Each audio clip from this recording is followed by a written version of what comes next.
What's up? I'm Matchstick, and this is me reviewing Noir with paranormal elements, which is the main genre I write. Trese is about a young woman that investigates supernatural crimes in the capital of the Philippines, the megacity of Metro Manila. So far, there's one season of a show on Netflix and several volumes of comics out in the Trese universe. I watched the English dub on Netflix and read the first two trade paperbacks of the comic. And as far as quality, I'd say I enjoyed the comics more than the show, but they both very much hit the spot of gritty and spooky. It's just good stuff. Now, what I enjoyed the most about Trese is its sense of place. The settings include a lot of real Metro Manila locations, for one thing, and the stories feature characters that aren't exactly as they would be in the West. However, what's really notable about the concept is that it's all Filipino creatures and monsters. It's full of what the Philippines specifically find spooky.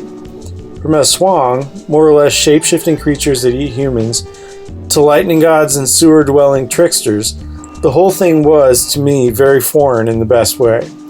I felt like I was getting a crash course in another mythology, and one with depth at that.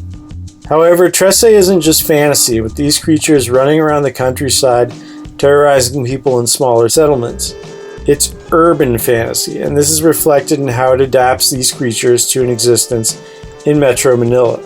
The aswang have formed organized crime clans, the lightning gods run the electric company, the speed god is doing street racing.